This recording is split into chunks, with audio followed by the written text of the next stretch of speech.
Observamos el mundo para comprenderlo y para poder evolucionar. La inteligencia nos ha permitido forjar herramientas para comprender lo pequeño y lo infinitamente grande. Desde hace más de un siglo, psicólogos, biólogos, genetistas y neurocientíficos la diseccionan, la analizan y la miden. Hemos inventado los ordenadores y caminado sobre la Luna. Pero contrariamente a lo que podríamos creer, nuestra inteligencia individual no ha aumentado.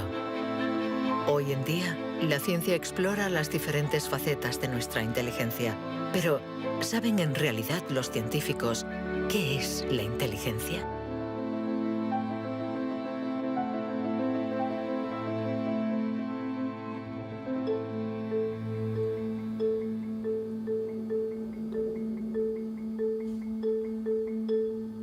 Inteligencia es relacionar. Unir elementos diferentes para hallar soluciones. Para entenderla, hay que conseguir dividirla y aislar todos sus componentes. Los investigadores estudian sus diferentes facetas.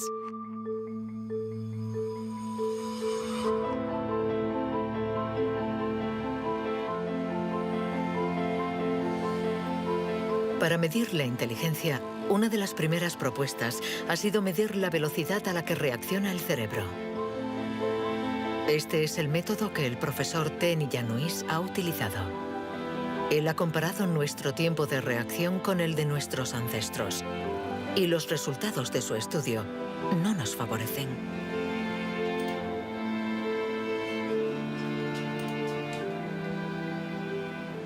Para medir el tiempo de reacción, mostramos a una persona una luz sobre una pantalla y esta, pulsando un botón lo más rápido posible, debe decir si la luz aparece a la derecha o a la izquierda. No es un acto reflejo, sino una información simple que nuestro cerebro debe procesar. Estos estudios sobre el tiempo de reacción son muy antiguos. Muchos de ellos los llevó a cabo Francis Galton, primo de Charles Darwin, entre 1860 y 1880 en Gran Bretaña. Galton hizo pruebas a muchos miles de personas representativas de la población de la época. La gente tenía entonces un tiempo de reacción muy rápido. Nosotros hemos buscado estudios comparables que hubieran sido hechos durante los últimos 120 años y hemos encontrado unos 15. Al compararlos, hemos podido comprobar que durante los últimos 150 años la gente se ha hecho cada vez más y más lenta. Para el profesor Ten Iannuis, inteligencia es velocidad. Y nuestro cerebro invierte como media 50 milisegundos más que el de nuestros bisabuelos a la hora de procesar una información simple. 50 milisegundos más puede sonar como un algo ridículamente breve. Pero si pensamos en las miles y miles de decisiones que debemos tomar cada día, y somos un poco más lentos en cada decisión, esto puede tener consecuencias muy, muy importantes.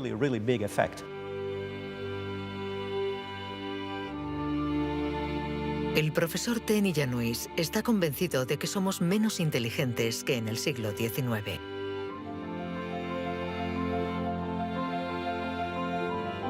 Y la prueba está en la increíble capacidad de invención de este periodo, marcado por una explosión de las innovaciones, de la creatividad, de las ideas. En el siglo XIX hubo muchas innovaciones fantásticas. Hay estudios que muestran que el número de inventos por habitante era 4 veces mayor que hoy en día. El profesor Ten Iannuis piensa que nuestra inteligencia está en declive desde hace por lo menos 150 años. Pero en el siglo XIX, Sir Francis Galton ya pensaba que los ingleses eran bastante menos inteligentes que los griegos de la antigüedad, donde no faltaban las mentes brillantes. Entonces, y los predecesores de los griegos, los hombres prehistóricos. Es extremadamente difícil medir su inteligencia. Sin embargo, en el Instituto Max Planck de Leipzig intentan responder a esta pregunta reconstruyendo el cerebro de nuestros antepasados de la prehistoria.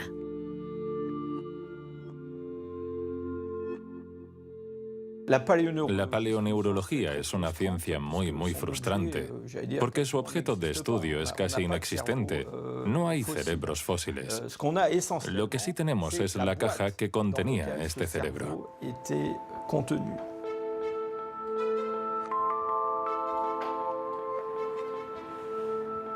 Al comparar nuestro cerebro con el del hombre prehistórico, los científicos han encontrado diferencias no solo en la forma, sino también en el tamaño. Algunos de estos individuos tenían un cerebro más grande que el nuestro. Sabiendo que todo lo que somos, todo lo que pensamos, nuestros recuerdos, la personalidad, las emociones, el lenguaje, todo depende de este órgano, entonces, ¿es que la inteligencia está relacionada con el tamaño? Sería absurdo pensar que no hay relación entre el tamaño del cerebro y la complejidad de los comportamientos, es decir, la inteligencia. Esto lo vemos en el reino animal.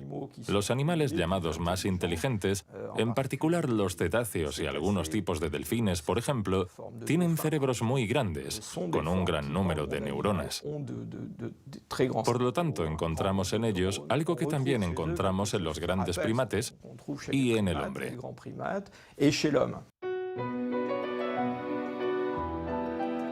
La evolución hizo crecer el tamaño de nuestro cerebro durante 2 millones de años, hasta alcanzar su máximo hace unos 15.000 años. El hombre de Cro-Magnon, que pintó en la cueva de Lascaux hace unos 17.000 años, era un Homo sapiens como nosotros. Pero de todos los Homo sapiens, este era el que tenía el cerebro más grande.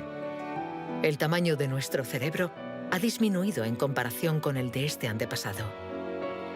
Y según algunos investigadores, somos menos inteligentes que él.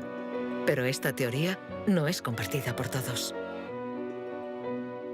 Yo no creo que haya una inteligencia que se pueda medir con una regla y decir que nuestro reciente antepasado era igual o más o menos inteligente. El hombre de Cro-Magnon tenía la inteligencia que necesitaba para sobrevivir en su mundo, pero no para trabajar en un banco.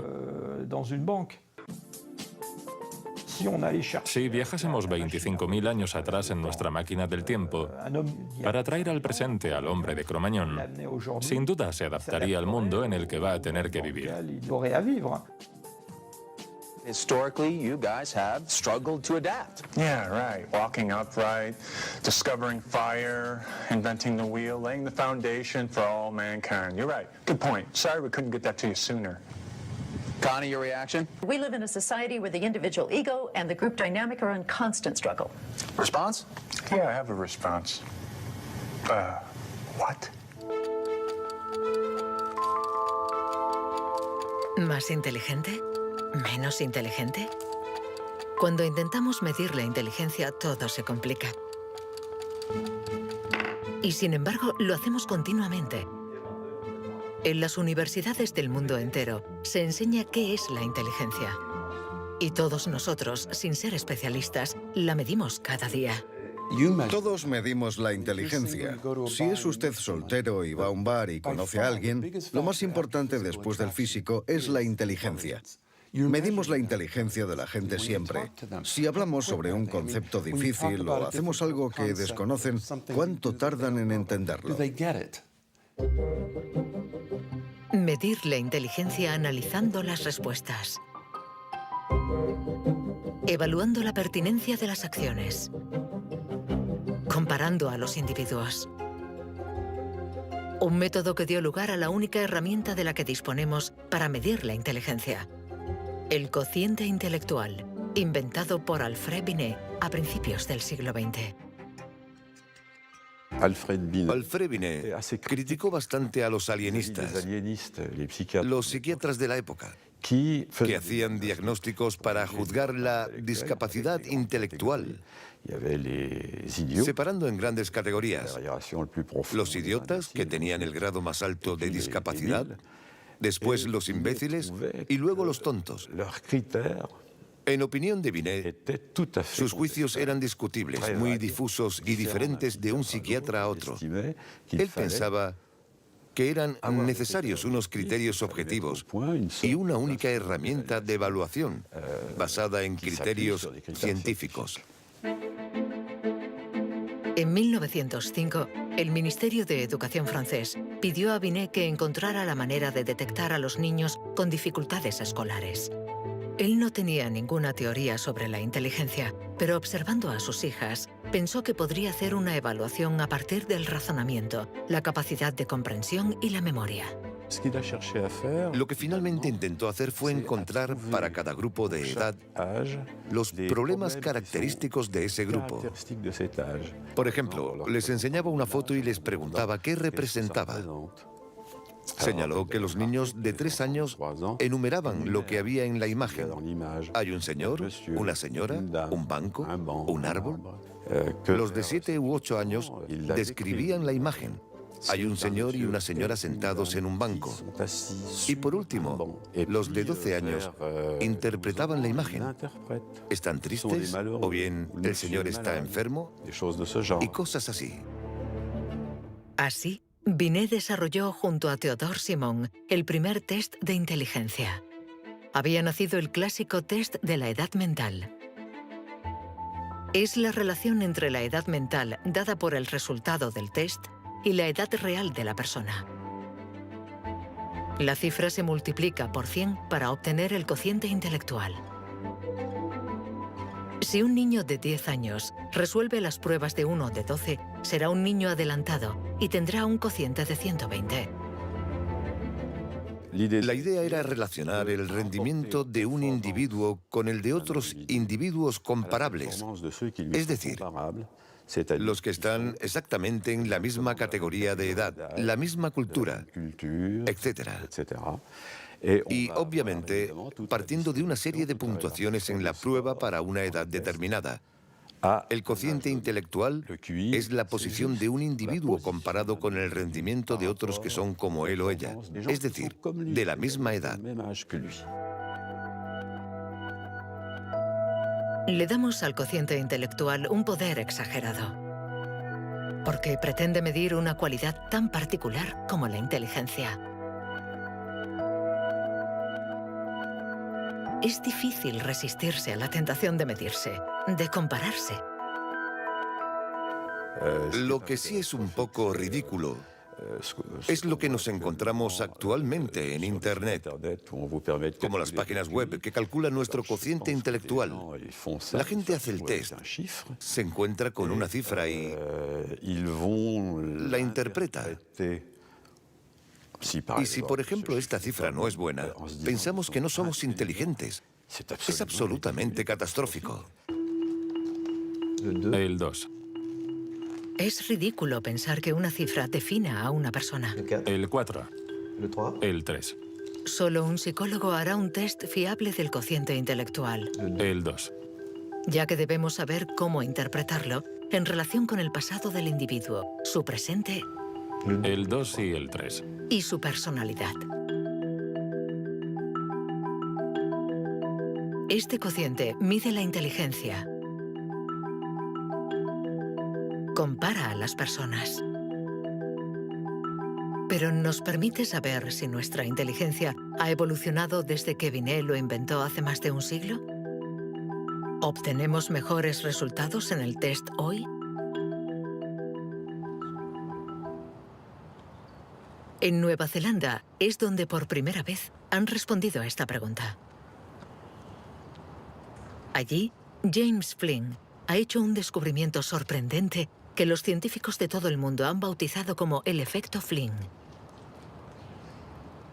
El efecto Flynn supone el descubrimiento de que todas las naciones que entraron en la era industrial han obtenido mejoras considerables en los tests de cociente intelectual.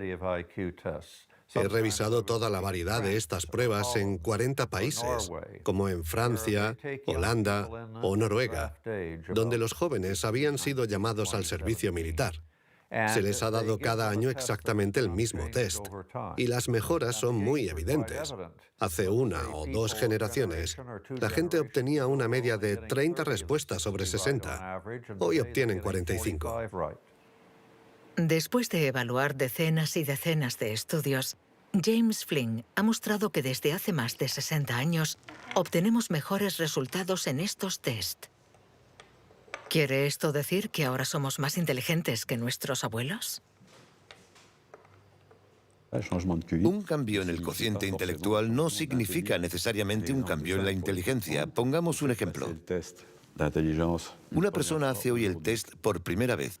Si hace el mismo test al día siguiente, existe un efecto de aprendizaje. Su puntuación va a ser más alta, pero no quiere decir que se haya hecho más inteligente. Solo significa que se ha familiarizado con el test. El aumento del cociente intelectual se debe en gran medida al entorno, mejor alimentación y mejor educación. Nuestro cociente aumentaría de 2 a 3 puntos por cada año de escuela, y los años de escolarización han pasado de una media de 6 a principios del siglo XX a los 11 años de hoy en los países industrializados. Todos estos cambios añadidos han incrementado los resultados. Cuando realizamos un test hoy, estamos preparados en la medida en que la escolarización y otra serie de factores nos han dado la capacidad de aplicar nuestra lógica de forma abstracta. Es decir, que podemos ver una serie de números y acertar el siguiente.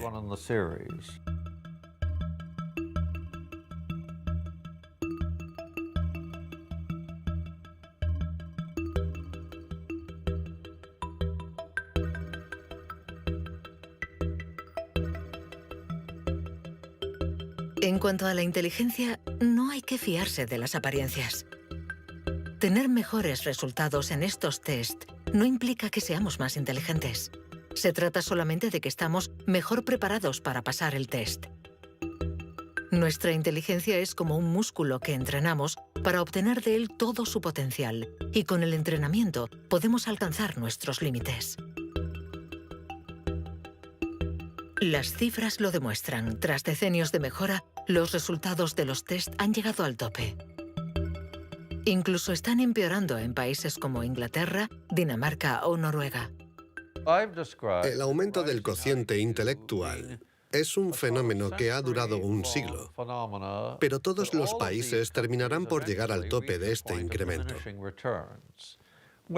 Sospecho que la educación formal ha abusado de la capacidad de manipular los conceptos abstractos y, a menos que se produzca una revolución de la pedagogía, los beneficios que ha producido la escuela van a tocar techo, ya que hoy en día casi todo el mundo está escolarizado.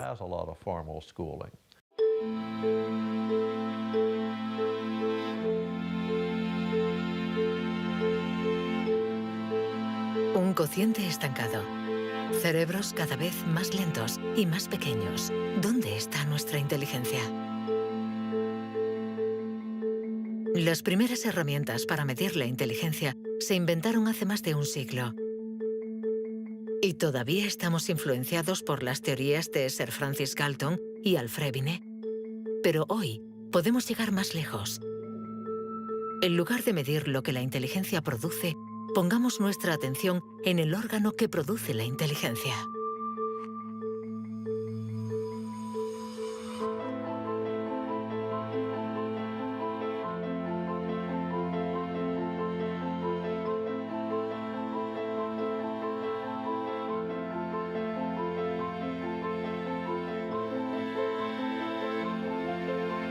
Richard Heyer es psicólogo y neurocientífico en la Universidad Irvine de California. Desde hace más de 30 años, intenta averiguar cómo es un cerebro inteligente. Gracias a los progresos de los instrumentos de observación, Heyer y su colega, el profesor Rex Jung, investigan en qué lugar del cerebro se aloja la inteligencia. Veamos el cerebro de Richard Hayer. Vemos un bonito cerebro. El doctor Hayer es una persona brillante e inteligente y vemos todas las regiones que sustentan su inteligencia.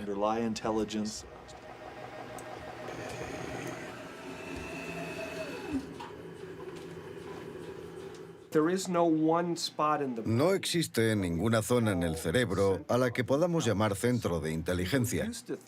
Se pensaba que había un centro de inteligencia en la parte frontal, pero las investigaciones han demostrado que cuando resolvemos problemas de inteligencia en el interior de un escáner, la comunicación bidireccional entre la parte frontal y la parte posterior es muy importante mientras efectuamos la operación.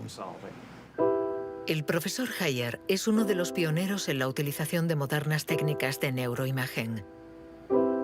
Su primer estudio data de 1988.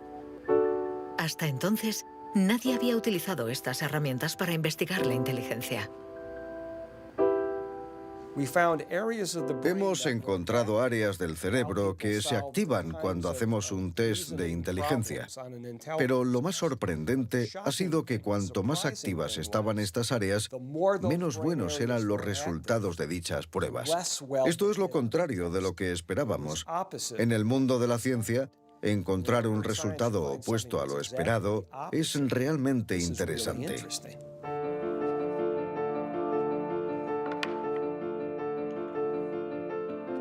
Un cerebro inteligente no es un cerebro que funciona más, sino todo lo contrario. Es un cerebro que funciona menos. Esto es lo que llamamos neuroeficacia. Ser inteligente consiste en resolver un problema con el mínimo esfuerzo.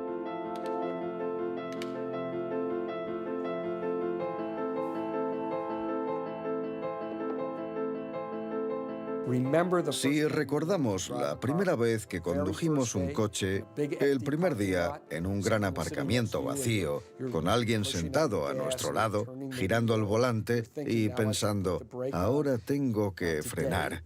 Sin embargo, hoy conducimos en medio del tráfico de una ciudad desconocida y aún así podemos charlar con los acompañantes, porque nuestro cerebro es ahora mucho más eficaz.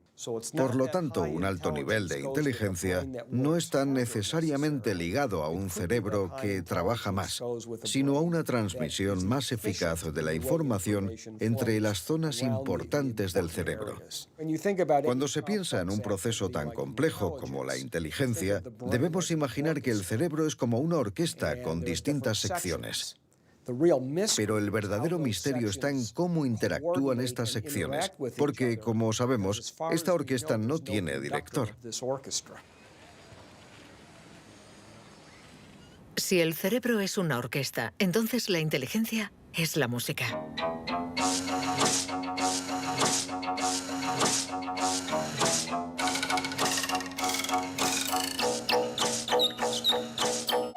Cuando empezamos a interpretar la partitura, nunca sabemos cómo van a tocar juntos los músicos.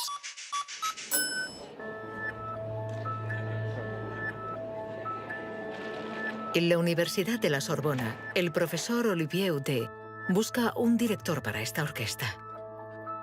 Para encontrarlo, mide la actividad eléctrica del cerebro mientras los niños resuelven problemas. Lo que le interesa es lo que él mismo llama bugs de inteligencia. Mostramos a un niño una imagen con 1, 2, 3, 4, 5 babars separados y 5 babars juntos. Y le preguntamos si hay el mismo número de babars en la parte de arriba y en la de abajo. Hasta los 7 u 8 años, todos los niños del mundo responderían, hay más arriba, porque la imagen es más larga. El cerebro de los niños es fácil de engañar por la inteligencia visioespacial, según la cual longitud es igual a número. Esto significa que tenemos caminos neuronales distintos para resolver una misma tarea.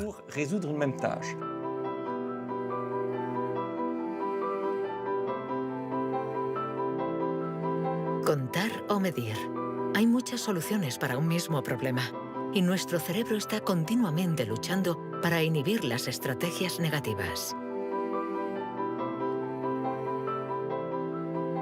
Lo que queremos mostrar, y esta es la originalidad de nuestro laboratorio, es que la inhibición es sin duda el proceso clave y positivo de la inteligencia, porque nos permite resistirnos a nosotros mismos. Resistirnos a nosotros mismos es aprender a controlar las interferencias que perturban a nuestra inteligencia. El test de Stroop es uno de los métodos de observación de estas interferencias. Consiste en decir el color de una palabra sin leerla. Azul, amarillo, rojo, amarillo, verde. ¿Rojo, verde? ¿Verde? ¿Rojo?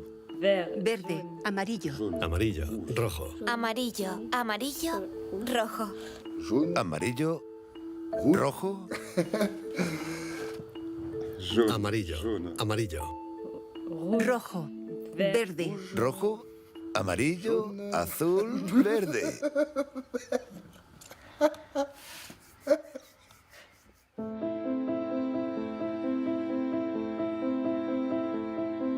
Para resolver un problema usamos diferentes regiones del cerebro unidas entre sí, pero que a veces entran en competencia. Pero ¿cómo se comunican las diferentes regiones? Este tema le interesa al profesor Douglas Fields, del Instituto Nacional de la Salud de Washington. El cerebro está hecho de dos clases de tejidos, materia blanca y materia gris. Todos hemos oído hablar de la materia gris, que es donde se encuentran las neuronas, en la superficie del cerebro. Pero debajo hay miles de conexiones, de cables, de axones que conectan las neuronas formando circuitos. Y es de color blanco porque estos axones están aislados por una membrana celular llamada mielina.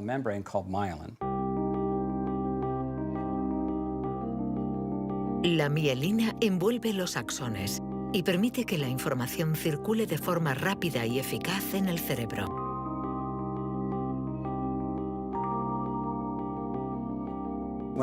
Cuando nace un niño, su cerebro no está maduro. Sus funciones son mínimas. Un bebé no puede hacer casi nada. No puede alimentarse, su visión es muy limitada, no puede andar ni sujetar su cabeza. Esto se debe a que nuestro cerebro está siendo permanentemente moldeado por el entorno. Y una de las cosas más interesantes respecto a la mielina es que se forma después de nacer. La mielina es esencial para que la información circule de forma eficaz por el cerebro. Es esencial para nuestra inteligencia.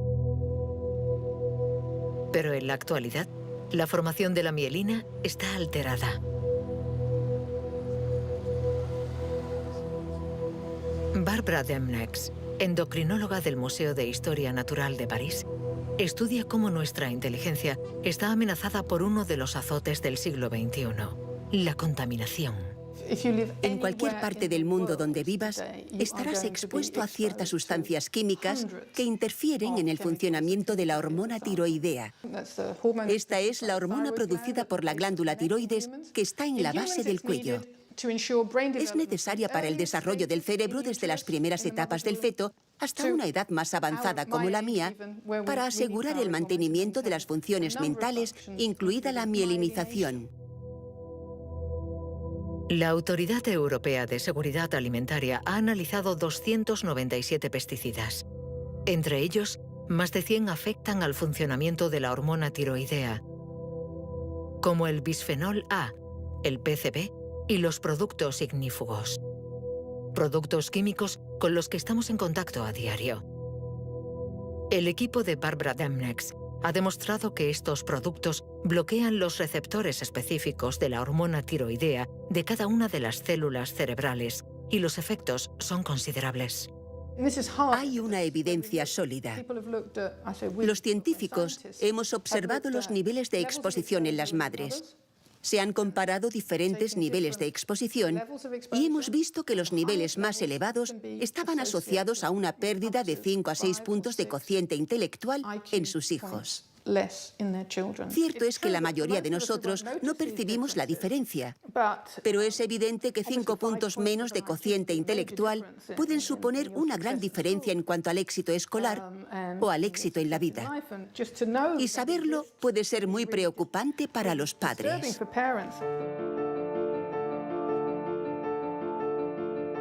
Nuestra inteligencia nos ha permitido crear un mundo complejo, pero a costa de degradar el medio ambiente. Y podríamos estar pagando el precio si esta degradación afecta a nuestro cerebro, actuando, por ejemplo, sobre la mielina. Pero si este fenómeno se confirma, ¿qué haremos? Durante más de un siglo, hemos pensado que los procesos mentales se debían solo a la actividad eléctrica de las neuronas. Pero hoy, los neurólogos han comenzado a explorar nuevos campos. Tan solo el 15% de las células del cerebro son neuronas. El resto, el 85%, no se comunican mediante impulsos eléctricos. Las llamamos glía. Nuevos métodos nos han permitido ver, para nuestra sorpresa, que las células gliales se comunican entre ellas y con las neuronas sin electricidad. Esto es un punto de partida fascinante, porque supone un cambio fundamental de conceptos respecto al funcionamiento del cerebro a nivel celular. Células gliales. Células mucho más numerosas que las neuronas y que forman su entorno. Algunas fabrican la mielina. Otras alimentan a las neuronas y las protegen. Estas se denominan astrocitos. Y un descubrimiento inesperado indica que los astrocitos juegan un papel en la inteligencia. Todo comenzó con un genio.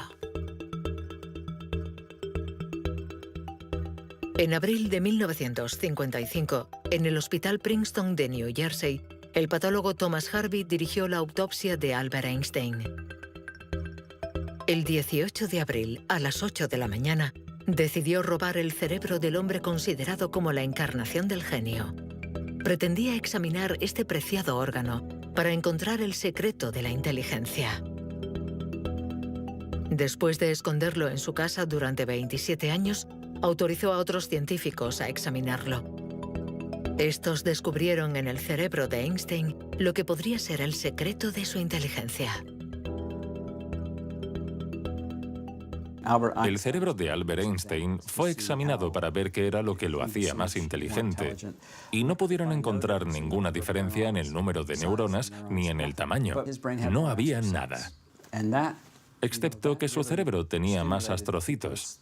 Esto llamó la atención de mucha gente sobre el papel de los astrocitos en la inteligencia. Los astrocitos. Células gliales identificadas hace más de un siglo. Aunque en los últimos años, los científicos han comprendido que su función no era mucho más compleja de lo que imaginaban. Los astrocitos sirven para muchas cosas. Controlan la sinapsis, controlan el flujo sanguíneo en el cerebro, alimentan a las neuronas, reaccionan a las heridas.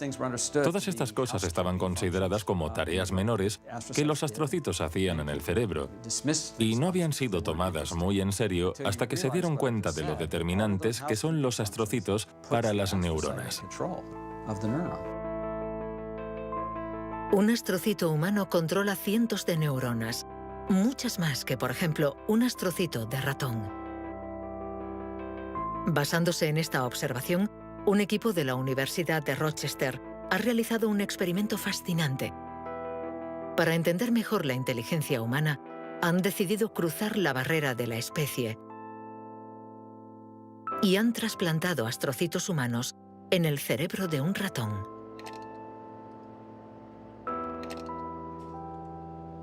Hemos trasplantado astrocitos humanos en ratones y el trasplante invadió literalmente todo su cerebro. Cuando lo revisamos un mes después, pudimos ver que allí donde habíamos realizado el injerto, este ocupaba un lugar discreto. Un año más tarde, todo el cerebro se había injertado a sí mismo. Todas sus células habían sido literalmente reemplazadas por células humanas. Y nos dimos cuenta de que estos ratones tenían más memoria y más capacidad de aprendizaje que los no injertados. Para comprobar las capacidades de los ratones con el cerebro modificado, los metieron en un laberinto. ¿Resultado? Los injertados encontraron la salida 2 veces más rápido que los no injertados. Este experimento no deja lugar a dudas. Los astrocitos favorecen la memoria y el aprendizaje. Juegan un papel clave en nuestra inteligencia.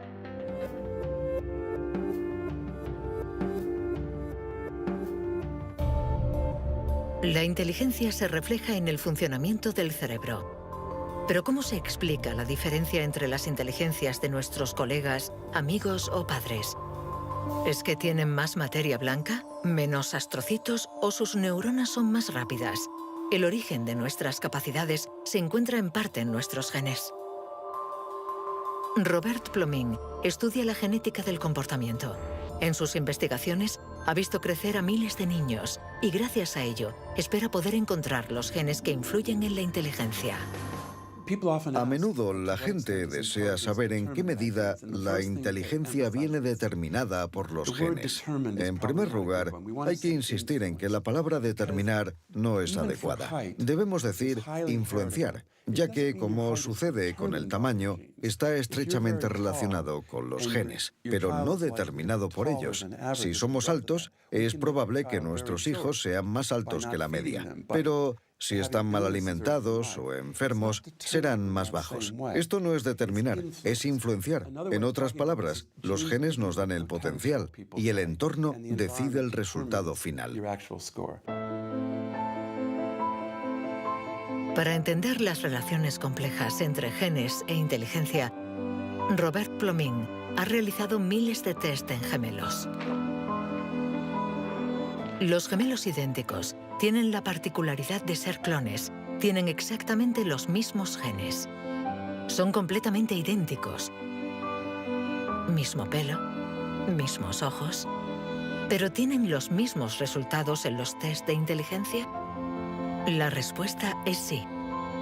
Sus resultados se parecen mucho más que los de otros hermanos.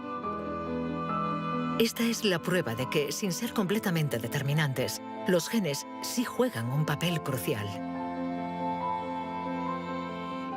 La mayoría de los países del mundo, más de 100, dispone actualmente de registros de gemelos porque reconocen la importancia del método gemelar a la hora de calcular la influencia de los genes. La siguiente etapa de nuestras investigaciones consiste en encontrar los genes responsables de la inteligencia.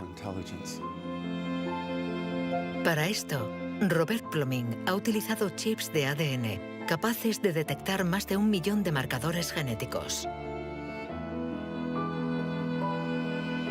Comparando el ADN de los que tenían buenos resultados en los test, Plomin quería saber si ciertos genes se dan con más frecuencia.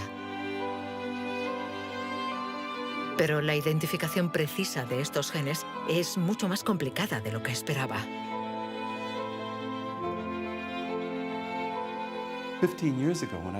Hace 15 años, cuando comencé a buscar los genes de la inteligencia, nadie imaginaba que sería una tarea tan difícil. Pudimos identificar más de 300 genes que influyen sobre la inteligencia. El problema era que habíamos estudiado solo el 1%.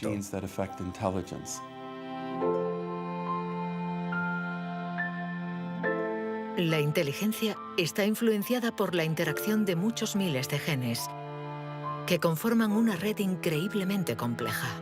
Además, producen efectos distintos en función de la región del cerebro donde actúen.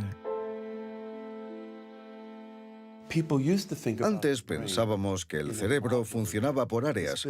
Esta área controla el lenguaje, esta hace otra cosa. El cuerpo calloso comunica los hemisferios. Hoy nos hemos dado cuenta de que esto era ficción y que el cerebro actúa de forma más global. Desde un punto de vista genético, se ve más claro todavía, ya que la mayoría de los genes que actúan sobre el cerebro actúan sobre muchas regiones del cerebro. Paso a paso vamos entendiendo nuestra inteligencia. Los científicos afinan las herramientas para medirla, pero la cuestión es cómo las vamos a utilizar.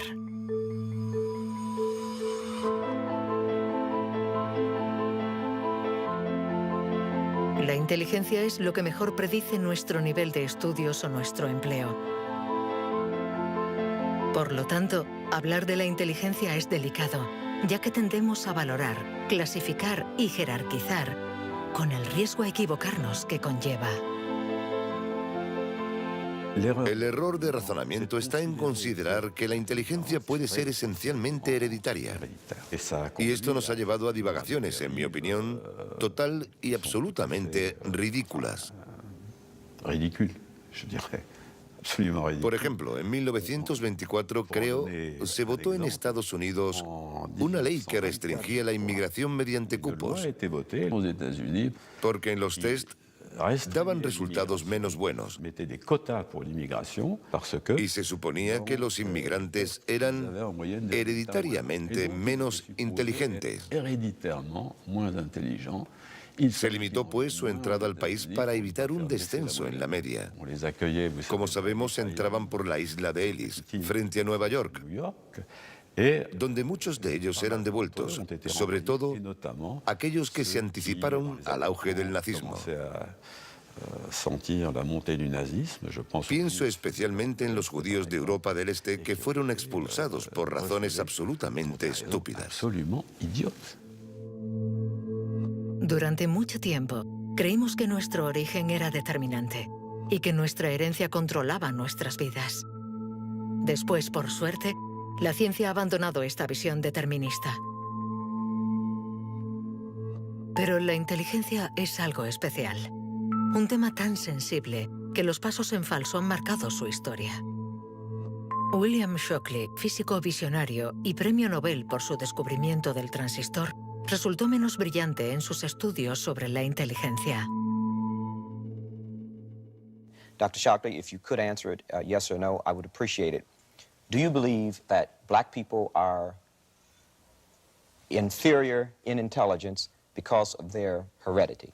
What I say is this. My research leads me, and it's a tragic conclusion, really, my research leads me inescapably to the opinion that the major cause of the American Negro's intellectual and social deficits is hereditary and racially genetic in origin, and thus not remediable to a major degree by practical improvements in environment. Then what do you see as the solution to the problem?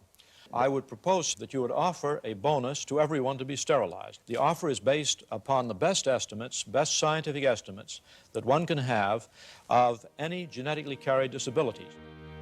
1974, prácticamente ayer. Una época nada lejana. Algunos utilizaban el cociente intelectual para justificar su racismo y excluir lo diferente.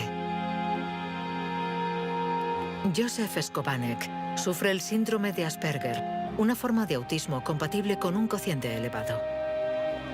Graduado en ciencias políticas, doctor en filosofía y escritor, con 6 años no hablaba una palabra. Hoy habla 7 idiomas, entre ellos el hebreo, el árabe, el persa y el azerí. Yo formaba parte de esos niños cuyo destino era la basura. Durante mucho tiempo nos dijeron que las personas autistas eran deficientes intelectuales. Autismo llegó a ser casi sinónimo de discapacidad intelectual. Sin embargo, hoy sabemos que esto no es así. Toda sociedad humana necesita una jerarquía, necesita gente que marque la diferencia. Y tendemos a resumirlo todo bajo un criterio único. En Estados Unidos, la calidad humana y las jerarquías se definen por el cociente intelectual. En Francia puede ser cualquier concurso administrativo. En la China imperial eran los famosos exámenes del mandarín. Pero todo esto reposa sobre una idea central, y sin embargo errónea, la de que hay una única escala para medir la inteligencia de la humanidad. Y todo aquel que predica estas teorías se sitúa a sí mismo en lo más alto. La inteligencia como escala única de la humanidad. ¿Pero se puede definir lo humano desde una sola dimensión? ¿Podemos ser definidos tan solo por la inteligencia cuando ella misma tiene tantas facetas distintas?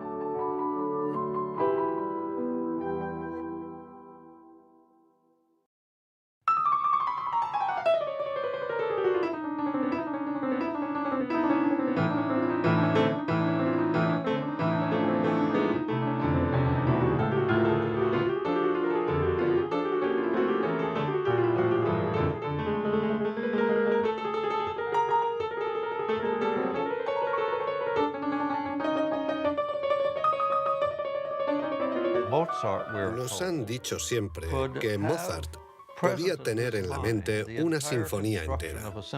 Cuando escuchamos una sinfonía, debemos seguirla a medida que se desarrolla en el tiempo. Sin embargo, él la veía en su totalidad. Viene a ser la clase de complejidad mental de un matemático cuando tiene en mente 7 u 8 fórmulas y conoce todas las conexiones posibles entre ellas. Pero siempre podemos argumentar. ¿La inteligencia musical es inteligencia? No importa. Lo que importa es que existe y que aquellos que la poseen no tienen necesariamente un cociente intelectual elevado.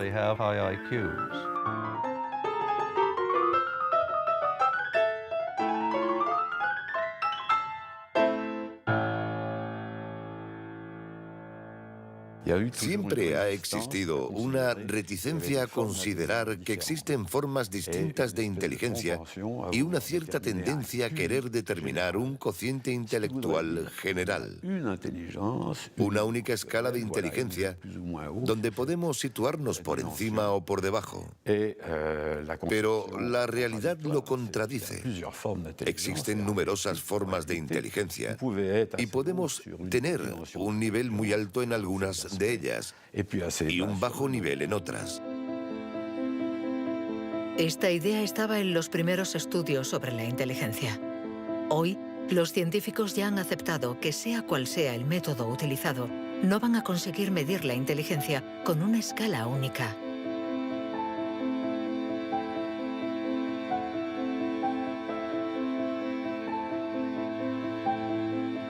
En la Universidad de Nuevo México, el profesor Rex Jung está convencido de que para resolver cualquier tipo de problema usamos distintos tipos de razonamiento.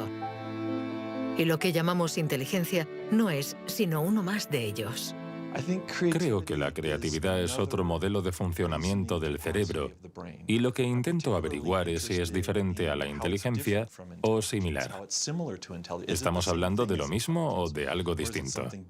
Y he llegado a la conclusión de que la creatividad es un proceso de razonamiento básicamente diferente.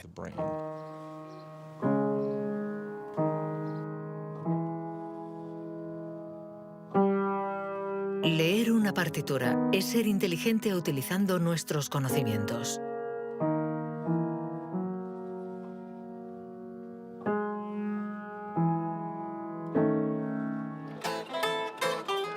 Improvisar es ser inteligente inventando y siendo creativo.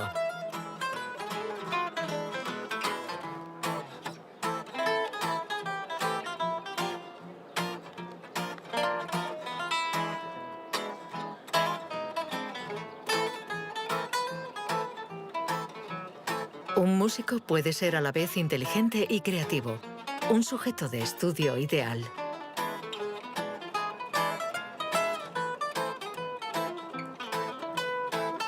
El profesor Jung ha estudiado numerosos cerebros para saber cómo pueden coexistir inteligencia y creatividad.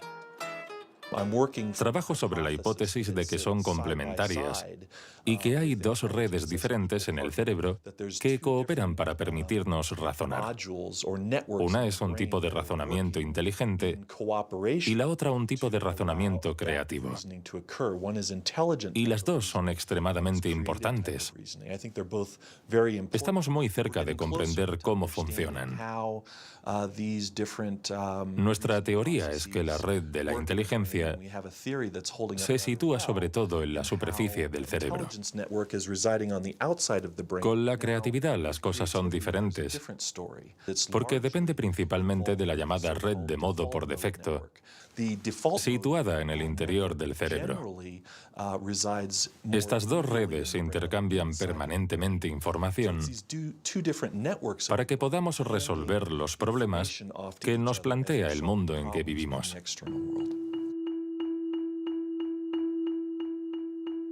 Todos hemos experimentado esa sensación de una idea que surge de no se sabe dónde con la fuerza de la evidencia. Lo que nos revelan los neurocientíficos es que la forma de razonamiento inventivo-creativo es una única forma de razonamiento. ¿Podemos ser inteligentes sin ser creativos? ¿O creativos sin ser inteligentes? ¿Esta cuestión tiene sentido? Para evolucionar de forma inteligente, ¿no necesitamos todos los recursos de nuestra mente? No podemos ser creativos, por ejemplo, en física, si solo tenemos formación en física. Para ser creativos en física, necesitamos estar educados en ese universo extraño y poder utilizar y reutilizar los mecanismos mentales que hemos aprendido en otros contextos. El problema de las investigaciones estériles es que se encierran en su burbuja y no dan ni reciben información. Por el contrario, las personas creativas son aquellas que importan ideas de un universo a otro.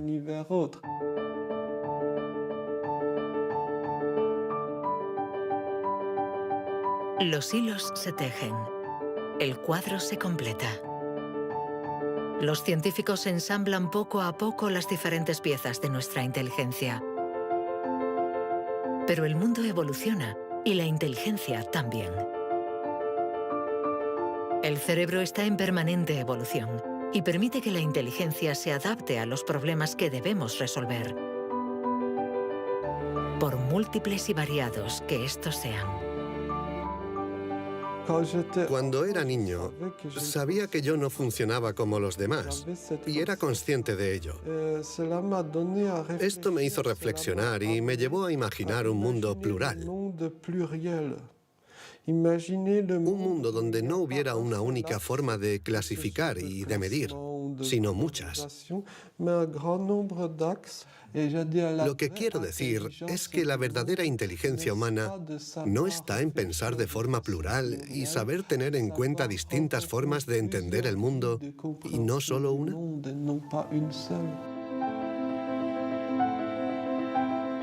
El papel de la ciencia no debe ser el de decir si somos más o menos inteligentes que nuestros vecinos o que nuestros antepasados, sino el de ayudarnos a entender cómo funciona nuestro cerebro.